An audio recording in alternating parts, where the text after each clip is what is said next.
Good morning to all of you. Welcome to the program agenda. Today is the 30th of November, and rumor has it that it's a holiday. I no longer keep track of holidays. It's almost the same for everyone who's working. And we do hope you are all doing well and looking forward to our program. Today promises to be very educational because our guest is a person of great experience. He's not old, and yet he started out in life, worked early, went all over the world, and took different positions, and is a very curious individual who picks up on many things to learn from. And today we hope that that will be the case as we speak about energy and, of course, working abroad, etc., etc. It's a lot of topics on hand, and please do join us, and I promise it's going to be interesting. But before all of that, let's get on with the program. Today is November 30, 2022. It's a Wednesday, and the time is 8:02. For those joining the live airing of the program, and for those of you watching later this afternoon, hello also to you. And thank you to our subscribers of Cignal TV, viewers on One News PH, and of course, those who catch us via Facebook and YouTube abroad. Okay, and let's get started with today's Daily Starter. When you've done something wrong, admit it and be sorry. No one in history has ever choked to death from swallowing his pride. Okay, I think that's a very good reminder to all of you. And once in a while, I have had to swallow my pride. And as my wife loves to remind me, don't get mad, don't be pride-filled, because you'll have to say sorry later. Okay, so let's now go to the front page of the Philippine Star for a quick review. Just a quick glance of the Philippine Star. Wednesday, World Bank, ADB seek audit on vaccine procurement. Okay, this is going to be a very interesting bit of news and development, as the World Bank and Asian Development Bank has requested for a special audit on the disbursement, okay, and how the money they lent to the Philippine government has been spent, etc., etc. Apparently, from 2020 and 2021, the government or COA has yet to come up with a proper report on how the money was spent, who they bought vaccines from, what were the terms and conditions of the contracts, etc. And in reaction to that, the news quote Secretary Francisco Duque as saying, as much as the DOH wants to help the COA or cooperate with the COA, there is a non-disclosure agreement with suppliers. Okay, well, explain that to the court. Sabi nga nila, dun ka na sa pulis magpaliwanag. Okay, now, let's go to the top of the front page. Lawmaker calls for probe on free fish crackdown in markets. Okay, a congressman has now called for an investigation on why the BFAR is preventing the sale of fish belly and pampano heads in public markets or wet markets, and is asking to have this investigated if it is unconstitutional, etc. Okay, Cavite Congressman Elpidio Barzaga is leading the charge, and apparently this is on the request of the fish head importers. Yan po ang tinatawag na lobby. Okay. And the photo below the header, we have a smiling, giggly Speaker of the House, Martin Romualdez, who received a token from Business World after attending the conference at the Grand Hyatt Hotel, where the speaker vowed passage of 9 economic priority bills in response to the requests of many investors. So congratulations to Business World for their economic forum. In related story, executive order on ease of doing business set for signing. An executive order submitted by officials of the DTI to President Bongbong Marcos is scheduled for signing, and the plan or the intent of the executive order is to allow, empower, and order various government agencies to create a green lane, kumbaga express lane, where applicants can go through, have their permits, licenses, etc. processed without red tape. Okay.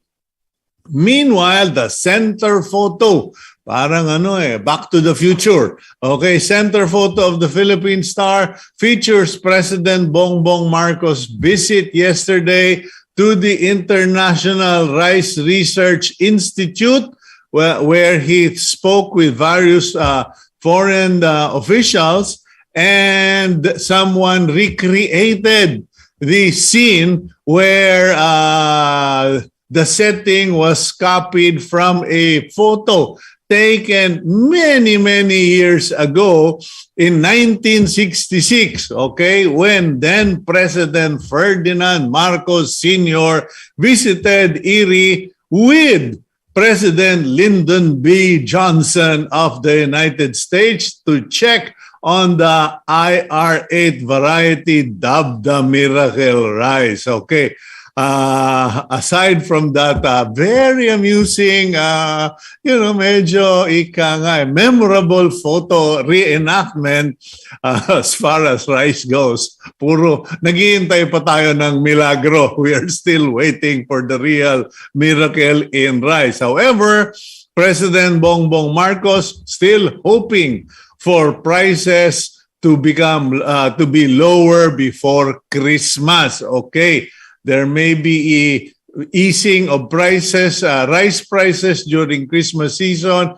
President Marcos said, as he vowed, to continue measures aimed at helping sectors that are vulnerable. Okay, so we will see kung may himala. Okay, speaking of may himala, Secretary Toots Ople and Secretary Gamaliel Cordova got the nod from the Commission on Appointments.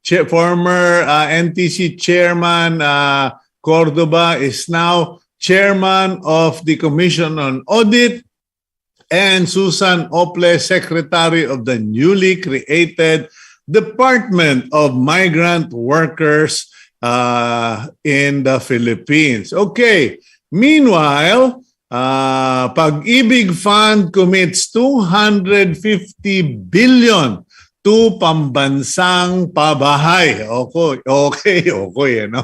Kung may pambansang kamao, meron ding pambansang pabahay.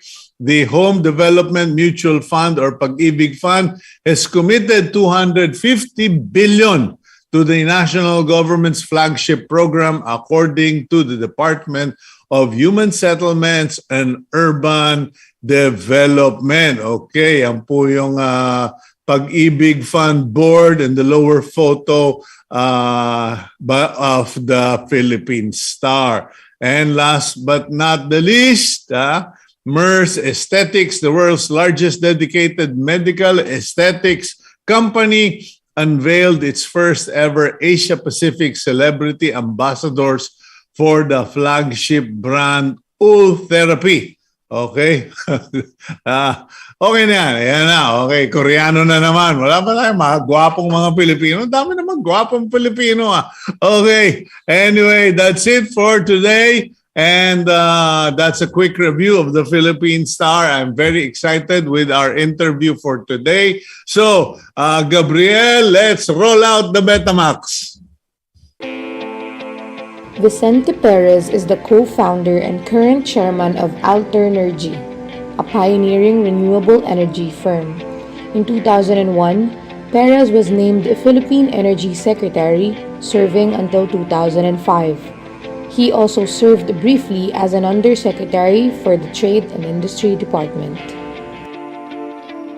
Okay, Secretary Vince Perez, good morning, sir. Welcome to the program agenda. Good morning. Thank you for inviting me, Cito. Love to catch up with you. Okay, well, it's a free-for-all this morning, so let's get started. First of all, I understand the UP School of Economics had a reunion this week or yesterday. Were you part of that reunion? I was not part of that reunion, but I've attended multiple reunions of UP. I owe my career to UP School of Economics. I had a professor there named Gloria Macapagal, and that's how I got recruited to government years later. Ayun palang sikreto. Now, were you teacher's pet? Sip-sip ka ba? Or were you recruited after graduation and after you already took other jobs? Because, you know, becoming recruited not only by your teacher, but by the president is quite a recognition of your skills. Well, I kept in touch with my professor. Sometimes I had a job already abroad, but I would come back and ask her for advice. She became undersecretary of DTI. I would talk to her, and then that's how things led up. So, I asked her to write my letter of recommendation to go to grad school. That was another one. Yes. So, lesson learned for everyone listening: be nice to your teacher. Who knows? Okay, well, that helps. Now, did you ever imagine that Vince Perez would be this multifaceted, multi-industry practitioner that you have become? I'm not trying to flatter you, but you know, you've handled different positions, taken on different jobs. Are you just simply a very curious individual, or do you like, are you the type who's got the 7-year itch? Maybe both, Cito. I'm a Gemini. A Gemini is constantly looking for things to do. I realized, by the way, you launched this talk show in May of 2018. That's very close to my birthday. So kudos to you. You've been around for 4 years. And I realized that I got from one career to another, but everything is a matter of progression. Alam mo, when we graduate from college, little did we know. By the way, you and I graduated from UP around the same year, 1980. Yeah, but it took me 7 years to get out of UP. I was forced to leave the university. Okay. It took me 5 years. So you and I had a lot of distractions then. But 1980, little did we know, you and I will be talking today, but also lessons for everyone. Sometimes what you think is your career when you graduate from school will not be what you think you'll end up with. And here I am doing things that I never imagined I'll be doing when I graduated from UP in 1980. You graduated with a degree in economics, and did you immediately move forward for an MBA? No, I did not, but I thought I was going to be a banker. Yeah. I decided to take a summer internship at Far East Bank when I was at UP. Okay. At that time, the chairman there was Jobo Fernandez, who later became governor of the central bank. Yeah. Then I applied for an internship abroad, an exchange program. I landed in a bank in New Jersey. And then I decided, teka muna, baka I'm already left in my pocket. And I was inspired by our then Prime Minister, si Cesar Virata, who went to Wharton. Sabi ko, that must be a good school. And I applied there. Swerte sa Diyos. Natanggap naman ako. I got admitted. And that's how I ended up into Wharton with a letter of recommendation from my professor then, Laura Macapagal. But I only had $1,000, Cito. So I wrote to 24 professors asking for teaching assistant, research assistant. 23 professors wrote back to me saying, no, we can't use you. But the 24th professor said, Teka muna, are you from the Philippines? I said, yes. Well, we have a program to write about the labor relations in Southeast Asia. Baka you may want to be interested. Sabi ko, I don't know anything about labor relations, but why not? So that's how I got a part-time job in school, and that paid for my tuition. That's interesting. I wish I had known you then, because right around the same time, I was also accepted in Fairfield University, but I just couldn't. I lost what was supposed to be a scholarship, and I lost that back here in the Philippines. So I just said, well, not meant to be. I tend to be fatalistic in life. Okay. What will be, and I just move on. You seem to be, you push forward and you target. Are you, so goal oriented? It's like I'm not taking a no for an answer. A little bit of that, Cito. Yeah, maybe a bit of on the extreme. I was very goal oriented. I wanted to be X by the 25 year, X, Y by 30 years, Z by 35 years, and so forth and so on. There's still a part of me that's still like that, but it's a bad habit, I must say. But that's what drove me to where I am today. So yeah, I had a 5-year goal every time I still do, by the way. What is your batting average for the young people who are watching us? What is the batting average of such a successful individual like yourself? I wanted to have an MBA by the time I graduated. By the time I graduated with my MBA, I wanted to have it when I was 25 years old. Mm-hmm. In hindsight, mali. That's not the right thing. I was too young. I was too young. When you go for a graduate school degree, you have to have some more work experience underneath your belt, so that the grad school experience is really meaningful. A lot of the courses being given to me was, for me, theoretical, but for my other classmates, they've been through it before in real life experience. So maybe wait till you're 30 to get a graduate degree. Because right now the rule is, Vince, that after you graduate, at least 2 years of work before they let you take an MBA. But you're saying that wait for at least 5 years at work? A little bit, yeah. At least 2 to 4 years. Just get. When we graduate, we don't really know where we're good at or if that's what we like to do. Diba? I mean, and in a while, the graduate degree is to help you go to the next level. So I graduated with an MBA from Wharton at the age of 25. That was way too young. But in hindsight, that's what happened. And then I joined a bank at Mellon Bank in Pittsburgh. Now, things affect us that we have no control. I got a job offer to report to work at Mellon Bank on August 1983. Okay. What's significant about that month? I graduated, had a couple of months of vacation, and then our dear Ninoy Aquino was assassinated in August 21, 1983. So when I reported back to the US, to the bank, they said, we thought we were going to hire you to be our representative back in Manila. There's no way we're going to send you back to Manila now. We're not going to lend a single dollar to the Philippines during this crisis. Wow. And so they saw my last name, Perez. Teka muna, baka Mexicano ka. Let's put you to Latin America. Did you even speak one word of Spanish, or are you one of those who didn't pay attention to your Spanish courses? I just saw my grades at UP, and Spanish was always tres. I was barely passing. I was, how it is, Cito. You don't take it seriously. I wish I did. In hindsight, having a foreign language other than Tagalog and English is a skill that everyone should have now. So guess what? At 27 years old, I was taking Spanish lessons all over again. Okay. So you got assigned where?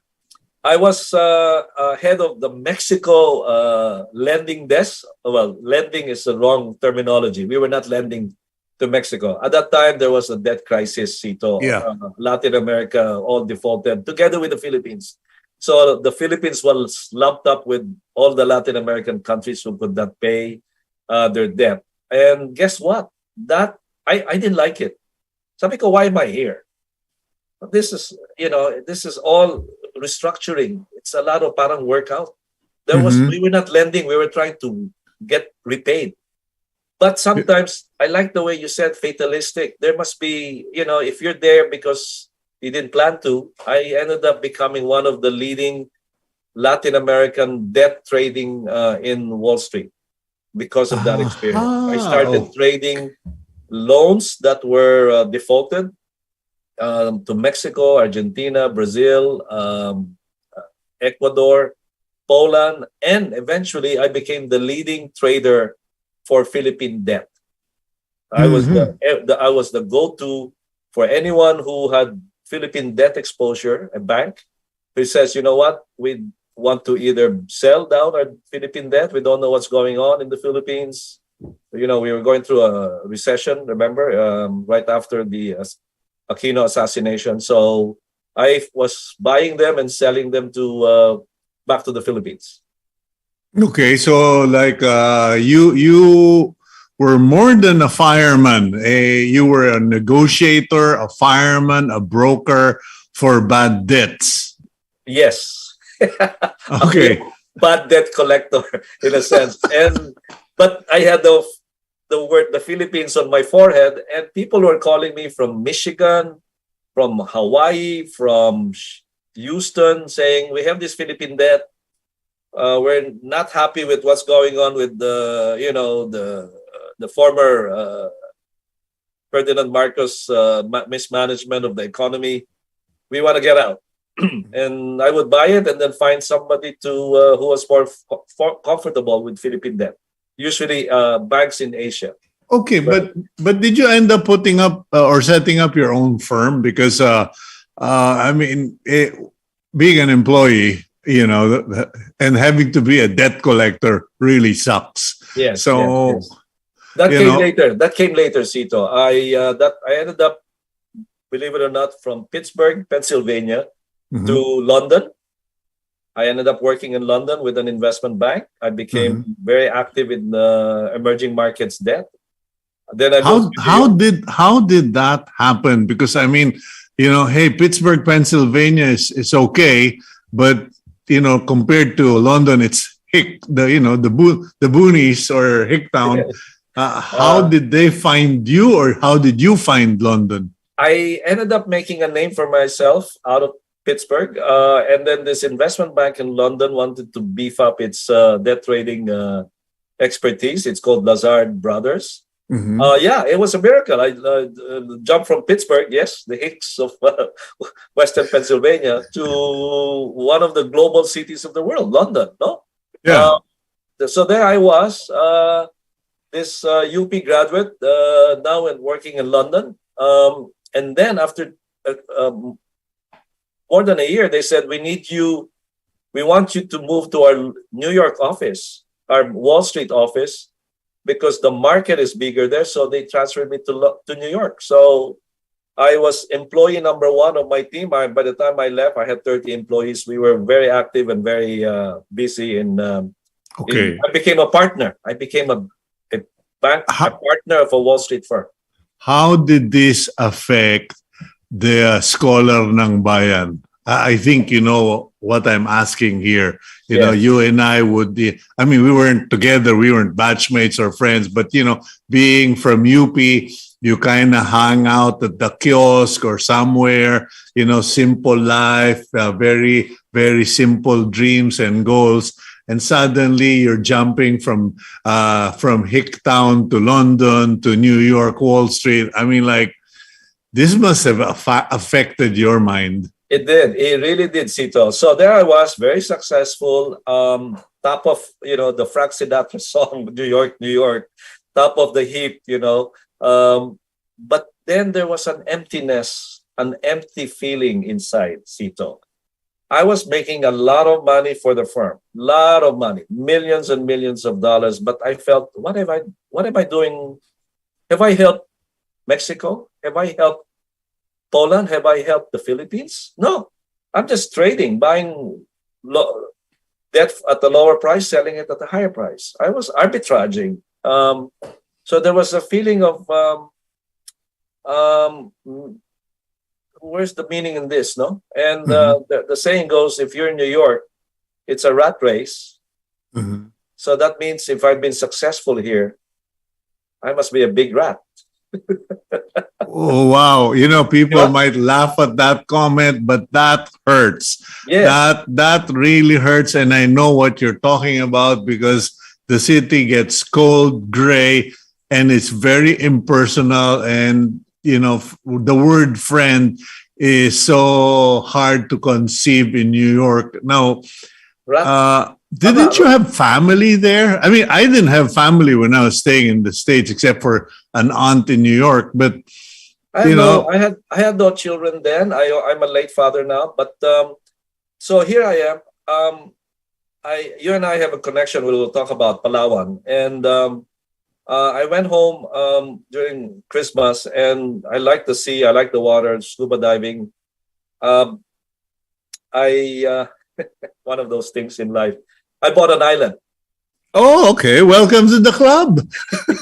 Yes, I bought an island, and then when I went back to New York on my trading desk, if I'm stressed out, I look at the photo of that island on my desk. That was my piece of serenity. No, I'm looking at that photo of a beautiful island of Palawan. It's framed, and it's in my desk. Then I realized maybe I could do something good for the country. Okay, so now, School of Economics, what is good for the country then? Okay. Labor intensive. I should invest in a business that is labor intensive kasi ang dami nating unemployment. Second, export oriented, 'di ba? Yun ang mga what we studied. Earn dollars because we were short of dollars then. Third, rural base. Ideally Correct. of the rural area. And then fourth, which is a personal interest of mine, something to do with the sea, sa dagat. One project after the other. Sabi ko, let me raise red tilapia in northern Palawan, in Butuanga. Oh, my neighborhood. Yes, I was there. Wala pang tao doon masyado. What year was that? 80, mga 89, 90. Yeah, okay. Oh, yeah, funny we didn't bump into each other. Okay. So you were going to raise red tilapia. Wala. Palpak. Palpak. You know why? No, di ba red is supposed to be a premium fish. Yeah. Maya-maya, red snapper, di ba? Yeah. But when I tell the buyer, tilapia ito, tilapia lang pala yan eh. Maski na kulay pula, tilapia pa rin. Presyong tilapia. Of course. Okay, then I learned from that. How about raising live lapu-lapu? Di ba? Chinese restaurants, love, di ba? Live lapu-lapu. Oh, grasshopper, you should have come to me. Ay nako, I had to rent small airplanes to transport live lapu-lapu in plastic bags, oxygenated, to bring it to Manila. It was a lot of work. Maybe we made some money, but it was a tough work. And then the province of Palawan said, no more export of live lapu-lapu. Nasira yung business, sarado. Okay? Then, I found another business in Visaya. By the way, I'm doing this while I'm a trader in New York. I'm working in New York.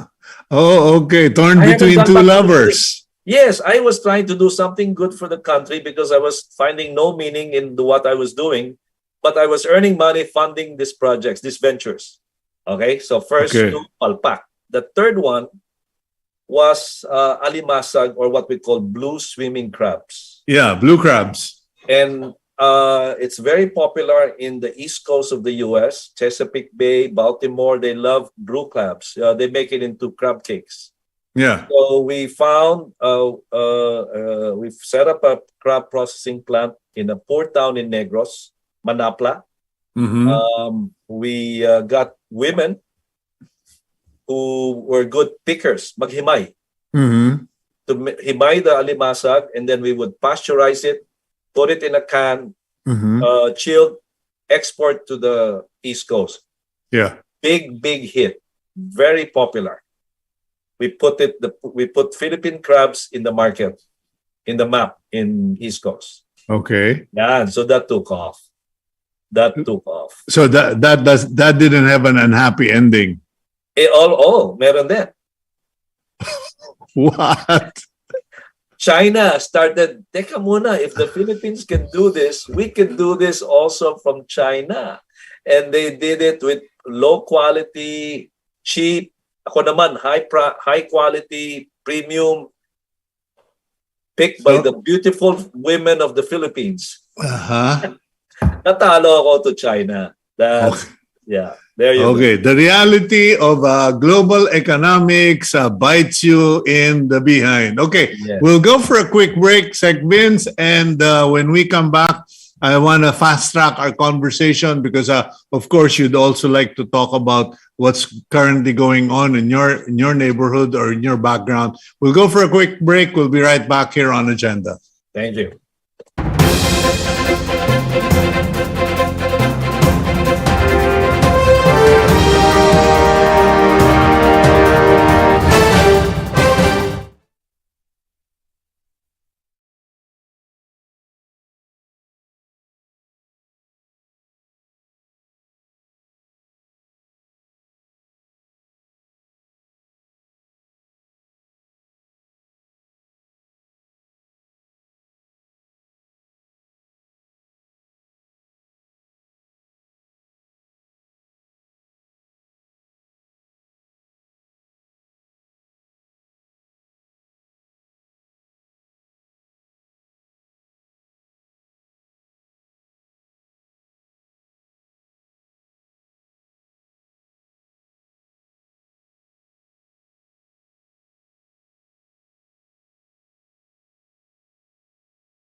Okay, I'm beginning to feel like Secretary Vince and I are brothers from different mothers of destiny.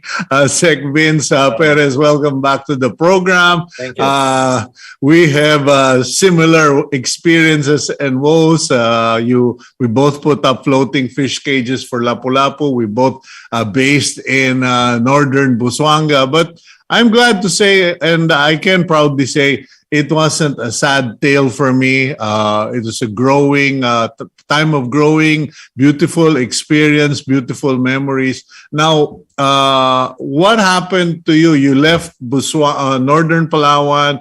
You went to Negros. Negros, you had a very good product, but global realities and economics made you realize this isn't competitive. So what happened?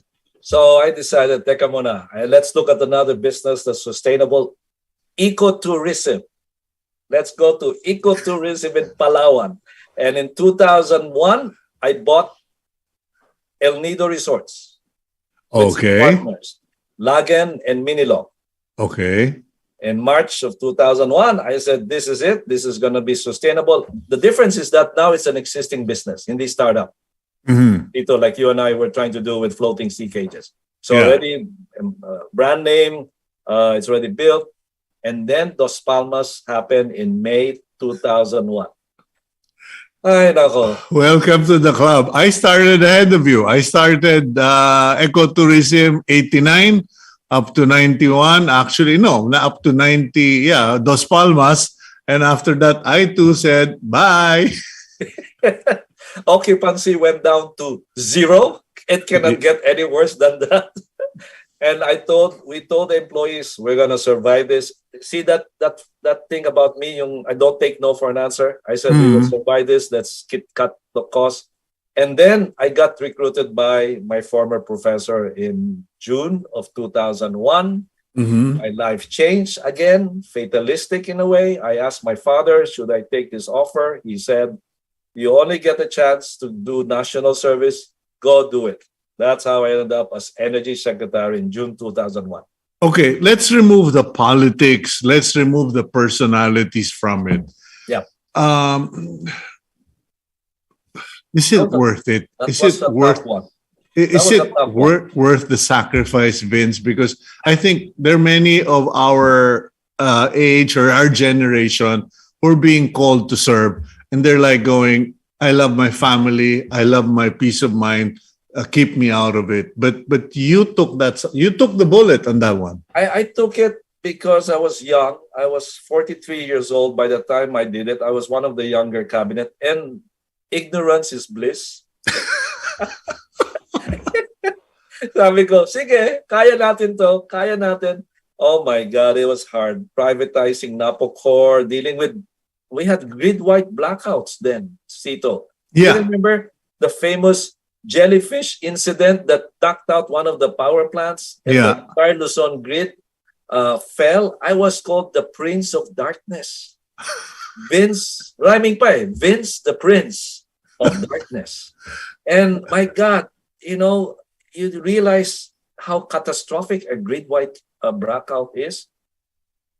I would get calls from the delivery room of a hospital saying, Sec Vince, we have a patient here about to give birth.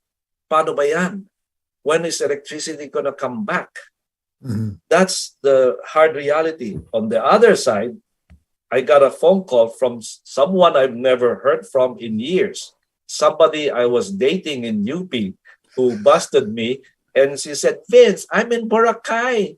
Walang kuryente rito. Can you turn on the lights in Boracay? So that was the two extreme spectrum of what life can be affected by a grid-wide blackout. And Well, I promised the president, I'm going to fix this. I'm going to fix this. Well, hey, I heard stories about President Gloria Macapagal Arroyo getting phone calls from her friends or people like, Madam President, we're stuck in traffic here. Can't you do something about it? And I'm like, people are starving in the countryside, and you people are whining about and the poor President GMA would have to deal with these petty complaints. Yes, So and the most embarrassing thing is, in the middle of a cabinet meeting in Malacanang, a blackout happens. oh my God. Yes, and I finally told the president, ma'am, let me fix this. If I cannot fix it, you can fire me. There was a bit of that, I don't need this Bravado. job.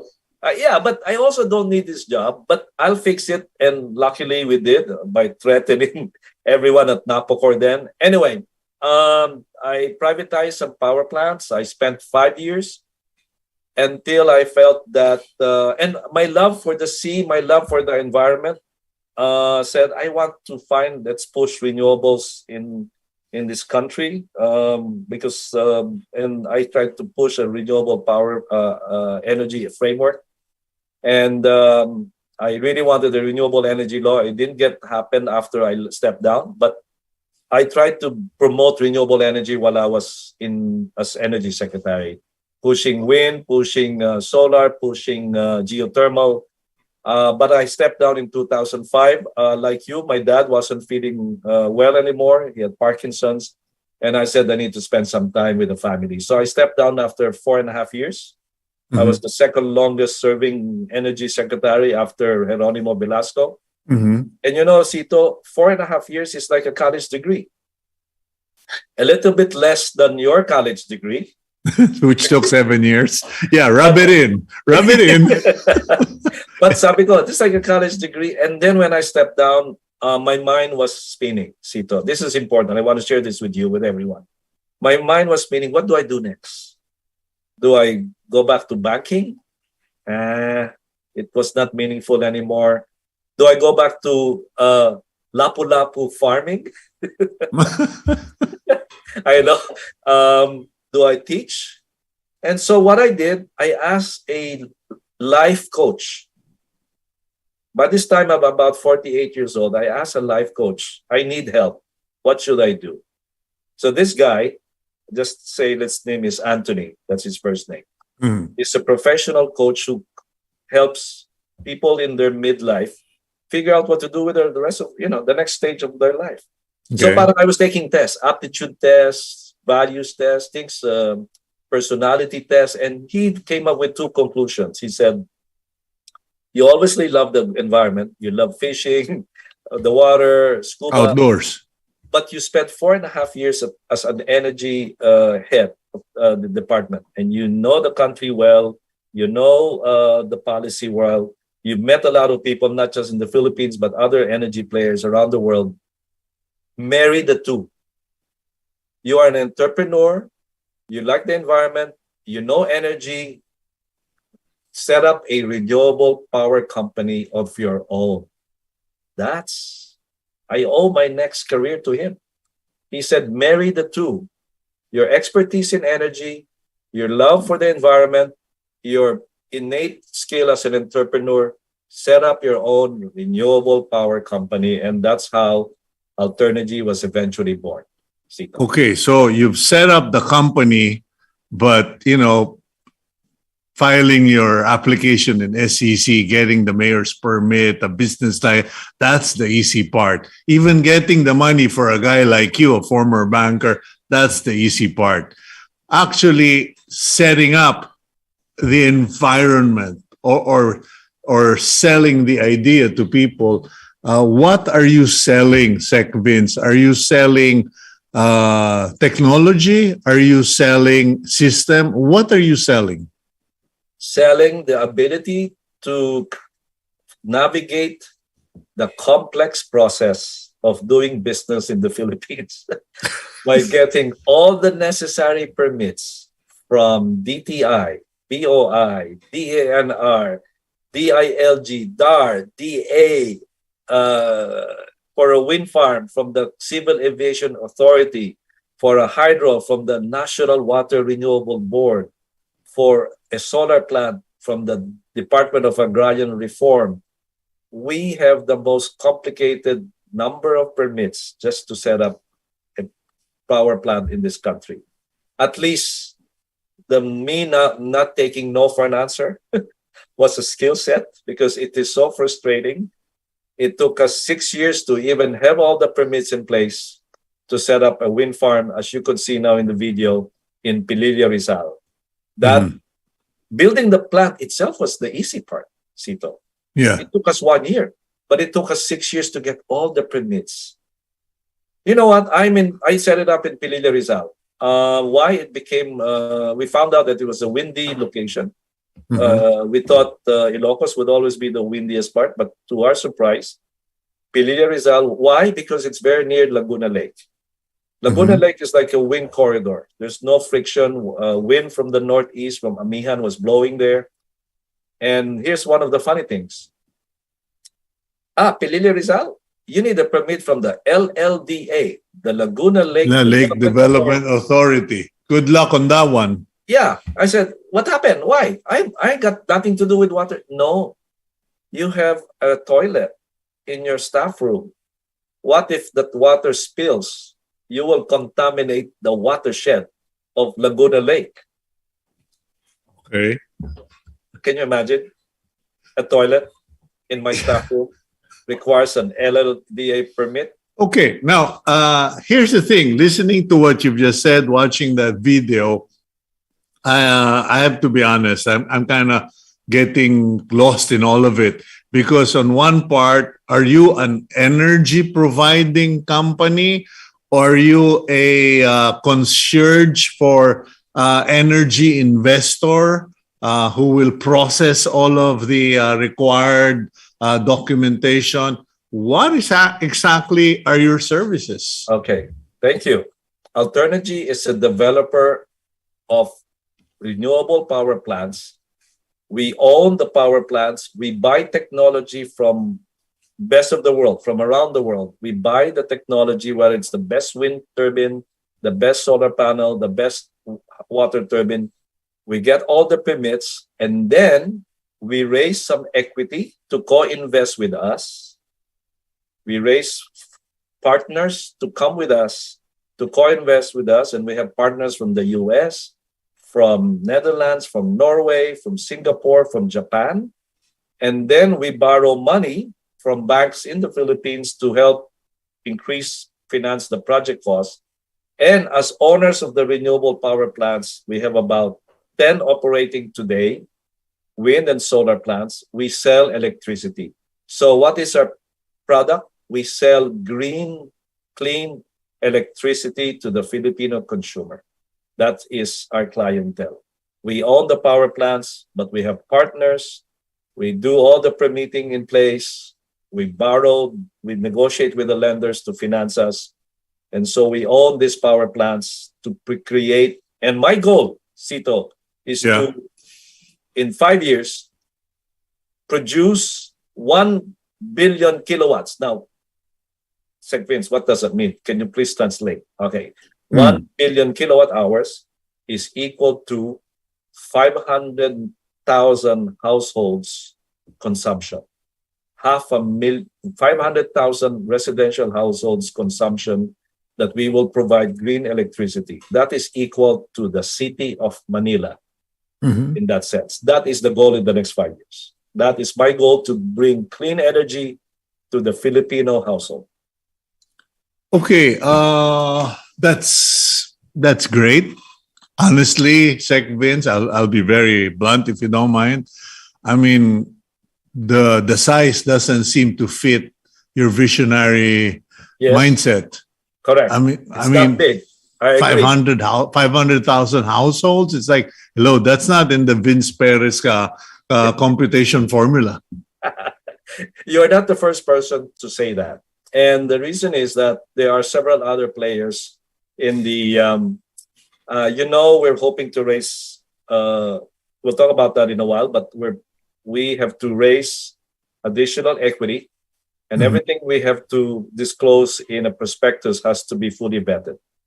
But that is the pipeline of projects we have today on November 2022. We plan to build even more than that. But today, as we speak, 500,000 households for sure will get clean energy. Do I want to do more? Of course.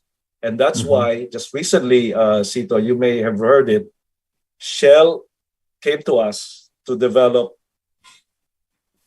the first offshore wind project in the Philippines. Offshore wind. They tied up with us. Okay. Signed after 1 year of negotiation. Shell, the big company in the Netherlands and the UK, came to us and said, we want you to be our partner in developing the first offshore wind venture in the Philippines. So we are going to work on that, and that's a mega project that we hope to bring. Might take me 5 or 6 years to do that, but that's pioneering work that we're very excited about. That's because Shell, yes, because Shell Netherlands is shifting from fossil fuel. They can't dig their natural gas mines anymore, and they have to invest all of their capital on renewable energy, and not just in Europe but globally. Now, what puts you in a position to do that? Because people will say, hey, never been done. You know what? I've done many things that's never been done. So that's taking no for an answer type of attitude, Cito. But since we've developed several wind projects already, I know the permitting process. Second, maybe this is where your and my experience in trying to raise lapu-lapu in floating sea cages come back, because we know what it takes to do something in the marine. One of the things that we haven't talked about is I've been quite active with an environmental organization called WWF. Okay. So to do an offshore wind venture, Cito, I have to make sure that we're not going to encroach on any protected area. We're not going to build one in any coral reef. We're not going to build one in a municipal fishing area. Because we don't want to displace the fishermen. If anything, offshore floating wind will actually attract fisheries. It's like a FAD, alam mo yung fish aggregation device. Yeah. They go there. And so we will know and navigate what's the area best suited for an offshore wind venture. This has been done in the Netherlands, in the UK, in Norway, in Northeast US. The technology is there. And the important thing is we're not going to have to deal with land. You know, land is getting more permitting. permitting issue, you able to cut down on the agencies you have to deal with. But Vince, given the connections, given the benefits that the technology and the services that your company offers, wouldn't it be smarter and more, long term to just tap on the connections of your former professor, former president Gloria Macapagal Arroyo, the current, all your associates, even in the university?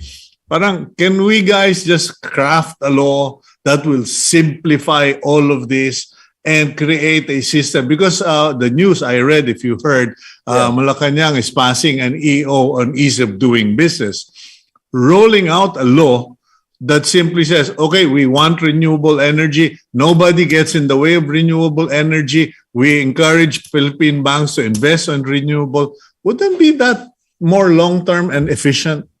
Very true, Cito. And I know Secretary Lotilla wants to come up with an EO, another EO, that to support offshore wind, it has to be what he calls the whole of the government. The DOE cannot just help us. It has to involve BIFAR, the Coast Guard, the Philippine Navy, the Department of Marina, the one that handles ports. We all have to work together to make this easier. And so I'm looking forward to that EO. It's a way to streamline who we have to deal with, Cito, in building this landmark. Just something I didn't mention. I was involved in the Bangi Bay Wind Farm in Ilocos Norte. Mm-hmm. After I stepped down, I became part of the team that developed that.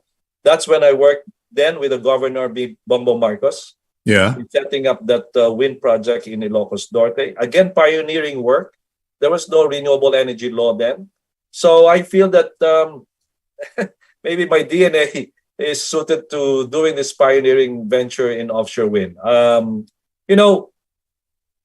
A lot of businessmen like to leave legacy for their children. You have a daughter studying now in the Netherlands. I have a 4-year-old young daughter. Businessmen like to build tall buildings with the name of the company there. Me, I like to just build tall windmills, and that someday my daughter can say, my dad built that wind farm that's creating clean energy. That's the legacy that I like to leave behind for the next generation. Okay, well, speaking of legacy, I'm sure you study renewable energy situations all over the world, particularly in devastations or devastated area like Puerto Rico. I saw a system in Puerto Rico where communities got together. One guy puts up solar panels on his roof, then another neighbor copied it, and another neighbor copied it. And next thing you know, they had a grid. They actually had an integrated system where they all generated more than enough of the power required for the community. That's my dream for the Philippines. Do you have something like that? Because ordinary Filipinos can't wait. It's like for them to wait for Vince Perez to do the marathon and the hurdles with bureaucracy. Good luck on that. But do you have anything available for us? Cito, that's a wonderful example. I actually helped build one in a village in El Nido, Palawan. So this is how it works. A solar panel in the middle of a barangay, not on the rooftop. It's like in the plaza. Okay. Then we strung some wires around the nearest household from that little. It was fenced, of course, for protection of the solar panel. Yeah. And then we wired and strung some wires to connect the household. And then we had a little jet set because, solar doesn't work at night. Yeah. And we empowered a group of women. The women is the key, to form a little association because their job is to collect monthly installment from the household that connects. So it's a mini solar grid. Yeah. That empowered a group of households around that solar grid. That would be a good thing to do, and if we could replicate that, we still have a lot of rural homes, villages without electricity, or if they do, it's very expensive diesel, by the way, imported. A lot of the islands, Busuanga is a good example. There's about 90 islands of that size, Romblon, Tablas, Batanes, you know where it is, Tawi-Tawi, Sanga-Sanga, that you could, right now they're buying expensive diesel. It has to be imported. You have to pay for barging. If we could replace that with those mini solar renewable grids, doesn't have to be solar, it could be windmill.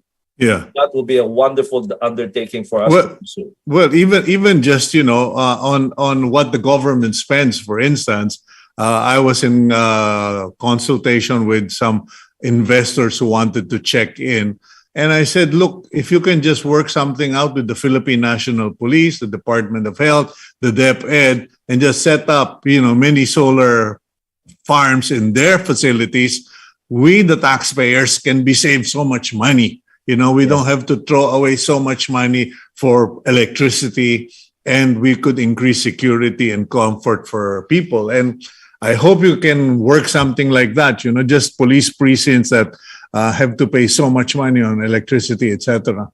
Yes, definitely. And one idea, especially in places like Palawan, you could have the resort as the anchor load, because somebody has to sustain the facility. So the resort could build a little solar grid beside it. You consume it, but then you bid a little bit more than what you need, and the rest you could distribute it to the host community around the resort.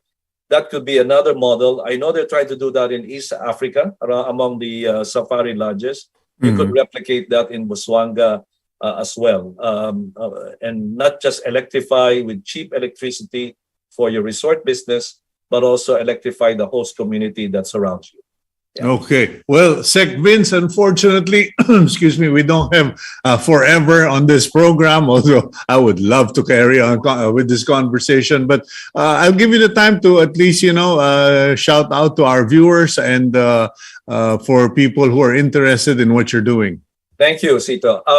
So what I like to share with everyone is that because of what's happening in Ukraine, prices of oil, prices of coal, prices of natural gas is affecting what we now spend for our electricity bill. It's gone through the roof, and that's because we rely on imported fossil fuel. And what I hope is by promoting clean energy, someday you will be able to choose and tell your utility that you want green energy, and that is what Alternergy hopes to provide, giving you the power of choice to buy clean energy. And in the next 5 years, my goal is to produce more than just fueling 500,000 households, maybe 1 million households and even more. And therefore, I like to just build wind, solar, run-of-river hydro, battery energy storage, and someday offshore wind for a sustainable future for the next generation. That is what Alternergy is all about. Thank you. Okay. Sec Vince, thank you very much for making time for us and joining us on today's program. I pray this prayer for you, your family, your wife, your daughter, that the Lord would bless you, keep you, and provide for you and bless the work of your hands. And may you be a blessing to the nation. Thank you very much, Sec Vince. Thank you, Cito. My pleasure. All the best. Okay, that's Sec Vince Perez, and he is now free from government. He is now with Alternergy, and we do hope all things work out with him. And okay, let's go to our closing blessing for the day. It's an encouragement, a blessing in ways from the 2022 bar chairperson and Associate Justice Alfredo Benjamin Caguiwa. If you are thinking of quitting now, don't. Stay the course. Plod on. Let no one undermine the courage, fortitude, and strength that it took for you to arrive at today. Those are very inspiring, encouraging words. And please take it from Sec Vince, take it from me. We have been battered and bruised, challenged, questioned, and humiliated, but we stood the test and we're still here. We're still punching. So stay your course. Okay, that's it for Agenda. Please keep it here on One News. God bless all of you.